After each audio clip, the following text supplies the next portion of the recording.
महात्मा बुद्ध के महापरिनिर्वाण के बाद आखिर ऐसी क्या आवश्यकता आ पड़ी कि उनकी मृत्यु के तुरंत बाद ही बौद्ध धर्म की संगति करनी पड़ी। उनकी मृत्यु के पश्चात बार बार 4 संगतियां की गई। उसके बाद अंततः चौथी संगति में बौद्ध धर्म का 2 भागों में विभाजन हो गया। आखिर ऐसी क्या विशुद्धता थी कि बौद्ध धर्म 2 भागों में विभाजित हो गया। संगतियां क्या है, आइए जानते हैं। विश्व में हुए बौद्धों के महासम्मेलन को ही बौद्ध संगीति कहा जाता है। बौद्ध धर्म के विकास और उसकी साहित्यिक विशालता में समय समय पर होने वाली इन महान बौद्ध संगतियों का बहुत ही महत्वपूर्ण तथा प्रभावकारी योगदान रहा है। प्रथम बौद्ध संगीति या भिक्षु संघ की प्रथम परिषद, जो भगवान बुद्ध के महापरिनिर्वाण के बाद राजगृह में बुलाई गई, प्रथम संगीति संगायन या संग्रह कहलाई है। 543 पूर्व की वैशाख पूर्णिमा को कुशीनगर के 2 साल वृक्षों के बीच भगवान बुद्ध को महापरिनिर्वाण प्राप्त होने के 3 माह पूर्व ही बुद्ध ने आनंद से कह दिया था कि वे कुशीनगर में परिनिर्वाण करेंगे और उनके चले जाने पर धर्म और विनय के उपदेश उनके रास्ता होंगे। कुशीनगर में भगवान बुद्ध के महापरिनिर्वाण के क्षणों में महास्थविर महाकश्यप वहां अनुपस्थित थे। बुद्ध का महापरिनिर्वाण हुए अभी 1 सप्ताह भी बीता था कि पावा से राजगृह आते समय आयुष्मान महाकश्यप को मार्ग में एक आजीवक संप्रदाय के साधु द्वारा भगवान बुद्ध के महापरिनिर्वाण का समाचार प्राप्त हुआ। सुनते ही कुछ भिक्षु विलाप करने लगे।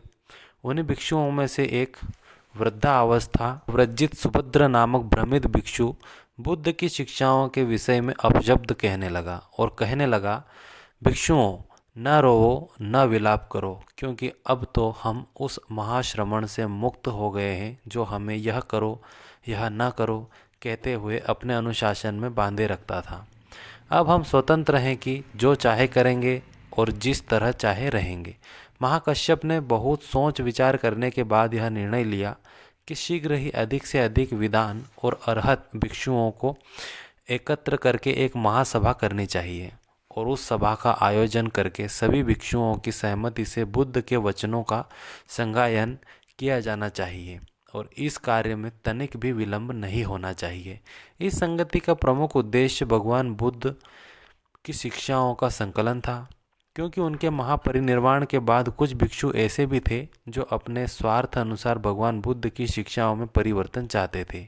यही कारण था कि यह संगीति रखी गई और भगवान गौतम बुद्ध के उपदेशों को बिना किसी परिवर्तन के स्वीकार किया गया। बौद्ध संघ में एक सुभद्र भिक्षु थे जिनका मानना था कि अब जब बुद्ध हमारे बीच नहीं है तो हम चाहे जैसे और जिस तरह से उनकी शिक्षाओं को अपनाएं या त्याग करें। यह वचन बौद्ध धर्म के स्थायित्व के लिए संदेहास्पद था। यह सुनकर महास्थविर महाकश्यप धर्म की रक्षा के विषय में चिंतित हो जाना स्वाभाविक ही था। वह यही सोचकर परेशान हो गए कि आज तो सुभद्र ने यह बात कही है, क्या पता कि सुभद्र जैसे अवितराग अनेक भिक्षु भी उसके जैसा सोचते हों और वह एक न एक दिन यह बात कहे। बुद्ध ने भी अपने जीवन के अंतिम दिनों में यही कहा था कि विनयो संघर्ष आयु, अर्थात विनय ही संघ की आयु है। शीलपान, यदि संघ पूर्ण रूप से विनयों का पालन करेगा, अनुशासन अर्थात विनय अर्थात अनुशासन पालन करेगा तो कायम बना रहेगा, और यदि विनय का पालन नहीं करेगा तो संघ को टूटने बिखरने से कोई नहीं रोक सकता। इस सभा के बुलाए जाने का एक और कारण यह भी था कि भगवान बुद्ध के सभी उपदेश मौखिक थे। उनके सभी शिष्य उन्हें स्मृति में ही रखते थे या रखने का प्रयास करते थे, परंतु उससे उन भिक्षुओं और अर्हताओं का ही गुजारा हो सकता था जिनको स्वयं शास्त्रा से सुनने का अवसर मिला था। किंतु बाद की जनताओं के लिए क्या होगा? जो भिक्षु भगवान बुद्ध के जीवन काल में अपना अधिकतर समय और ध्यान बुद्ध वचनों के स्मरण और संग्रह करने के बजाय उनके व्यावहारिक अभ्यास में ही लगाते थे, उन्हें भी यह चिंता होने लगी कि हमारे बाद उन पर भगवान का सौंपा हुआ जो उत्तरदायित्व संघ का धर्म पूर्वक संचालन है, उसे कौन संभालेगा? इस ज्ञान को एक पीढ़ी से दूसरी पीढ़ी तक कौन पहुंचाएगा? और यही वह कारण थे जिनके उद्देश्यों की पूर्ति के लिए एक सभा की गई। महाकश्यप सुभद्र जैसे भिक्षुओं के असंयम को देखकर भिक्षु संघ को संबोधित करते हुए कहते हैं कि भिक्षुओं, आज हमारे सामने अधर्म बढ़ रहा है, धर्म का ह्रास हो रहा है, अविनय बढ़ रहा है, विनय का ह्रास हो रहा है। इसलिए आओ हम सभी मिलकर धम्म और विनय का संगायन करें। संगायन हेतु राजगृह में व्यवहार पर्वत के पार्श्व में स्थित सप्तपर्णी गुहा निश्चित की गई। उसी समय महास्थविर महाकश्यप ने भिक्षु आनंद के साथ अच्छे योग्य 500 भिक्षुओं का चयन किया। वह अन्य भिक्षुओं को कहा गया कि वे वर्षावास करें, राजगृह न जाएं। महाकश्यप ने मगधराज अजातशत्रु को अपने विचारों और निर्णयों से अवगत कराया। उनके विचारों से सहमत होकर अजातशत्रु ने राजगृह में संगीति की पूरी व्यवस्था करने के लिए आवश्यक आदेश जारी किया। व्यवहार पर्वत पर सप्तपर्णी गुहा के सामने एक विशाल सभागार का निर्माण करवाया गया। भिक्षुओं के ठहरने और उनके भोजन की पूरी व्यवस्था कराई गई। आज भी ऐसा कहा जाता है कि सप्तपर्णी गुहा के पीछे कुछ ऊपर की ओर जाने पर वह स्थल अब भी विद्यमान है जहां पहली बौद्ध संगति के लिए अजातशत्रु द्वारा विशाल सभागार का निर्माण करवाया गया था। निर्वाचित भिक्षु आषाढ़ पूर्णिमा तक राजगृह पहुंच गए। पहले मास उन्होंने विहारों के प्रति संस्करण कराया। सप्तपर्णी गुहा में संगीति के लिए उन्होंने मंडप का निर्माण कराया। प्रथम मास इन्हीं कार्यों में व्यतीत हो गया। श्रावण मास के कृष्ण पक्ष की द्वितीया को स्थविर लोग संगीति के लिए मंडप में एकत्र हुए। तब तक आयुष्मान आनंद ने अर्हत्व नहीं प्राप्त किया था, किंतु उसी दिन उन्हें ज्ञान प्राप्त हो गया और वे भी मंडप में अपने आसन पर आकर बैठ गए। सभापतित्व का कार्य महाकश्यप को सौंपा गया। सभा की कार्यवाही में बुद्ध वचनों का संगायन और संग्रह ही मुख्य था। सभापति महाकश्यप ने आनंद से धर्म संबंधी और उपाली से विनय संबंधित प्रश्न पूछे और उनके उत्तरों का दूसरे भिक्षुओं ने संगायन किया।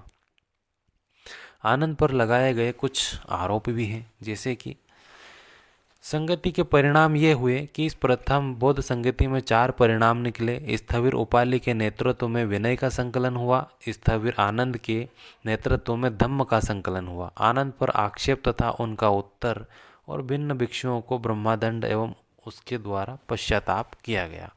महावंश के अनुसार प्रथम बौद्ध संगति में आनंद पर संघ की ओर से 7 आरोप लगाए गए थे, परंतु चुल्लवग में इन आरोपों की व्याख्या 5 बताई गई है। परिषद में सम्मिलित होने से पूर्व स्थविर आनंद को संघ के उन आरोपों का उत्तर देना पड़ा था जो उन पर लगाए गए थे। आनंद पर ये 5 आरोप थे। आनंद पर पहला आरोप था कि उन्होंने बुद्ध के महापरिनिर्वाण से पूर्व उनसे यह क्यों नहीं पूछा कि वह शूद्र अनुशूद्र शिक्षाएं कौन कौन सी हैं। आनंद पर दूसरा आरोप यह था कि उन्होंने भगवान बुद्ध की वर्षाष्टि वर्षा ऋतु में पहन कर नहाने वाले कपड़े को पैर के अंगूठे से दबाकर क्यों सिया था। आनंद पर तीसरा आरोप यह था कि उन्होंने भगवान के शरीर की वंदना करने का अवसर पहले स्त्रियों को क्यों दिया, क्योंकि उन रोती हुई उन स्त्रियों के आंसुओं से भगवान का शरीर लिप्त हो गया। आनंद पर चौथा आरोप यह था कि उन्होंने भगवान से अपने शरीर को कल्प पर्यंत स्थिर रखने की प्रार्थना क्यों नहीं की। आनंद पर अंतिम आरोप यह था कि उन्होंने बुद्ध के द्वारा बताए गए धर्म विनय में स्त्रियों की प्रव्रज्या के लिए उत्सुकता क्यों पैदा की। आनंद ने पहले प्रश्न का उत्तर दिया कि याद न होने के कारण वह बुद्ध से नहीं पूछ पाए कि शूद्र अनुशूद्र कर्म कौन कौन से हैं। उन्होंने कहा कि मेरी इस भूल को दुष्कृत नहीं समझना चाहिए, फिर भी मैं अपनी इस भूल के लिए आप सभी भिक्षुओं से क्षमा प्रार्थी हूँ या क्षमा प्रार्थना करता हूँ। आनंद ने दूसरे प्रश्न का उत्तर दिया कि मैंने भगवान का अपमान करने के लिए वर्षाटी को पैर से दबाकर नहीं सिया था। मैंने तो तथागत के चीवर को शीघ्र और अच्छा सिलने के उद्देश्य से ही पैरों से दबाकर सिया था। तथागत का अपमान करना मेरा उद्देश्य कतई नहीं था। फिर भी आप ऐसा करने को गलत मानते हैं तो मैं इस अपनी भूल को स्वीकार करते हुए आप सभी से क्षमा प्रार्थना करता हूँ। संघ मुझे क्षमा करे। आनंद ने तीसरे प्रश्न का उत्तर दिया कि लाखों श्रद्धालुओं को एक एक करके दर्शन में बहुत समय लग रहा था। अति विकल होने की संभावना को जानकर समय बचाने के ख्याल से मैंने ऐसा किया था किंतु तथागत के बिछोह के दुख से व्याकुल स्त्रियां अपने पर नियंत्रण नहीं रख कर पाई।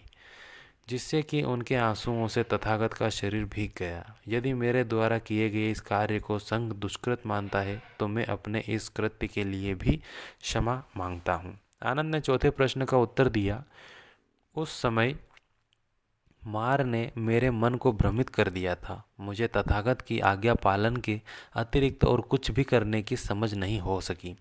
यह तो भगवान के द्वारा ही पूर्व निश्चित था, इसलिए मैं दोषी कैसे हो सकता हूँ। फिर भी यदि संघ इसे अपराध मानता है तो मैं संघ से क्षमा मांगता हूँ। महाथेर आनंद ने अंतिम उत्तर इस प्रकार दिया। बनते महाप्रजापति गौतमी, जो कि भगवान की मौसी है, आपादिका है, पोषिका है, क्षीरदायिका है, माता महामाया के दिवंगत होने पर प्रजापति गौतमी ने ही उन्हें दूध पिलाया, माँ की ममता दी। ऐसी महान नारी का ध्यान करके मैंने तथागत के धम्म विनय में स्त्रियों को भी स्थान दिलाने का प्रयास किया था। यद्यपि मेरी दृष्टि में यह दुष्कृत नहीं है, फिर भी मैं पूरे संघ से क्षमा प्रार्थना करता हूँ। उपस्थित भिक्षुओं ने आनंद की बातों को जानकर संतुष्ट होकर आनंद को क्षमा किया और उसके बाद ही तब प्रथम संगति की कार्यवाही आगे बढ़ी। संगति के अध्यक्ष महाकश्यप ने महाथेर आनंद से सूक्तों अर्थात बुद्ध कथनों से संबंधित प्रश्न किए, जिनका संतोषजनक उत्तर आनंद ने दिया। आनंद ने एक बुद्ध उपदेश अर्थात सुत्त की जानकारी संघ को दी। संघ के द्वारा उन सभी सुत्तों की शुद्धता और प्रामाणिकता की जांच करने के बाद ही उन्हें स्वीकार किया गया और तब उस संगति में उपस्थित सभी भिक्षुजनों ने मिलकर उन सूक्तों का संगायन किया अर्थात संग्रह किया। उसके बाद ही वे सभी सुत्त पिटक के रूप में त्रिपिटक का एक भाग बन सके। प्रत्येक उपदेश का पाठ करने से पूर्व ही आनंद ने कहा, एवं मैं सुत्त अर्थात ऐसा मैंने सुना है। आनंद ने इस बात पर भी बल नहीं दिया कि बुद्ध के द्वारा ही ऐसा कहा गया, बल्कि उन्होंने यह स्पष्ट करने का प्रयास किया कि मेरे द्वारा ही ऐसा सुना गया। इसमें कहीं कोई गलत, अनुचित या दोष हो सकता है तो वह मेरे सुनने में ही हो सकता है, बुद्ध के कहने में नहीं। इस प्रकार यदि कोई गलती रह जाती है तो उसका उत्तरदायित्व तो संगीति पर ही रहा, सम्यक संबुद्ध पर नहीं। इस प्रकार इस बौद्ध संगति में महाथेर आनंद ने संपूर्ण सुत्तों के संकलन की प्रक्रिया में अपना महत्वपूर्ण योगदान प्रदान किया। उनके यह महान कार्य बौद्ध इतिहास में सदैव अविस्मरणीय रहा। इसी प्रकार महाकश्यप ने आयुमान आनंद से संपूर्ण धर्म संबंधित प्रश्न पूछे। आनंद ने उन सभी प्रश्नों का उत्तर दिया। महाकश्यप ने आनंद के प्रश्न किया, आनंद, भगवान ने ब्रह्मा जाल सूत्र का उपदेश कहाँ किया था? वह किस को उद्देश्य कर उपदेश किया था? आनंद ने उत्तर दिया, बनते नालंदा एवं राजगृह के मध्य राजा की छावनी के रूप में बसे हुए अम्बलपिट्टिका ग्राम में सुप्रिय परिव्राजक एवं ब्रह्मदत्त माणकवक को। पुनः महाकश्यप ने पूछा, आनंद, भगवान ने श्रामण्य फल सूत्र का उपदेश कहाँ दिया था? बनते राजगृह के जीवक द्वारा निर्मापित आम्रफल में इस सूत्र से संबद्ध संवाद की किसके साथ हुआ था? वैदेही पुत्र अजाशत्रु के साथ।